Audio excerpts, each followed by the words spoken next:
नमस्ते बच्चों, Mithila commerce academy में आप सभी का स्वागत है। ये वीडियो बीकॉम पार्ट 3 के स्टूडेंट्स के लिए है। बीकॉम पार्ट 3 के बहुत सारे स्टूडेंट्स के मैसेजेस आ रहे थे कि सर इनकम टैक्स का कौन सा किताब लें और ये असेसमेंट ईयर कौन सा होना चाहिए, तो कुछ कन्फ्यूजन है, मुझे बताइए। तो मैंने सोचा कि इस पर एक छोटा सा एक वीडियो ही बना देता हूँ। देखिए, ये जो किताब है, इस किताब में आप देखेंगे क्या लिखा हुआ है, कराधान और टैक्सेशंस, विधान एवं लेखे, लॉ एंड अकाउंट्स, ऐसे करके लिखा हुआ है। तो ये किताब बढ़िया है। बीकॉम एलएनएम में अगर आप पढ़ रहे हैं तो इनकम टैक्स के लिए ये किताब बढ़िया है। और बीकॉम पार्ट 3 में आपका इनकम टैक्स भी है। और इसमें आपको ये ध्यान रखना है कि जैसे यहाँ पर 64 है ना, 64वां संशोधित संस्करण लिखा हुआ है 2023-24। तो आपका असेसमेंट ईयर 23-24 है। अगर आपके पास कोई किताब है जिसमें असेसमेंट ईयर 22-23 लिखा हुआ है या असेसमेंट ईयर 21-22 लिखा हुआ है, तो वो किताब नहीं चलेगा।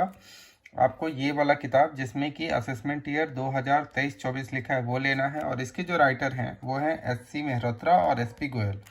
और इसका जो पब्लिकेशंस है वो आपको दिख भी रहा होगा, वैसे दिखा दूँ, साहित्य भवन पब्लिकेशंस का ये बुक है।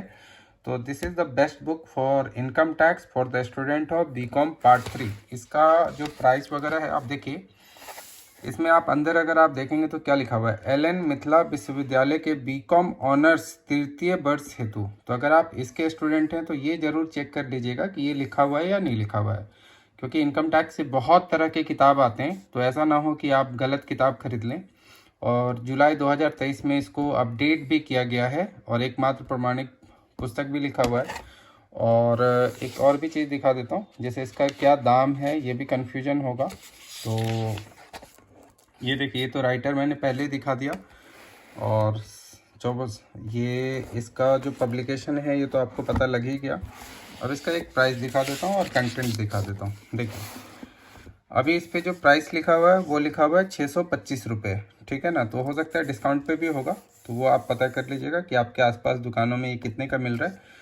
तो और ये यहाँ पर कुछ कुछ चीज़ें लिखी होंगी, ये सब इम्पोर्टेंट है, ये सब देख लीजिएगा एक बार। और इसमें जो चैप्टर्स हैं वो मैं आपको दिखा देता हूँ कि चैप्टर्स क्या क्या है। ये देखिए, ये इसका चैप्टर है, ठीक है, ये अंदर का है, ये इसका चैप्टर है। और इन्हीं चैप्टर से एग्ज़ाम में आएगा। और यही यहाँ पर जितने चैप्टर है ना, वही आपके सिलेबस में भी है एलएनएमयू के हिसाब से। मतलब ये 14 चैप्टर एक पेज पे हैं और जो दूसरा पेज है उस पर फिर ये चैप्टर्स हैं, ठीक है। तो ये कुल 20 चैप्टर हो गए। और उसके बाद जीएसटी का 3 चैप्टर है। इंग्लिश मीडियम की किताब थोड़ी सी अलग होगी, ये हिंदी मीडियम की किताब थी। तो आई होप अब जो एक कन्फ्यूजन होगा कि इनकम टैक्स का कौन सा किताब लेना है, तो ये कन्फ्यूजन आई थिंक दूर हो गया होगा। तो आपको यही किताब लेना है, आप इसी किताब को लेकर पढ़िए, ये बेस्ट किताब है, ठीक है। तो आज के लिए इतना ही। Thanks for watching the video.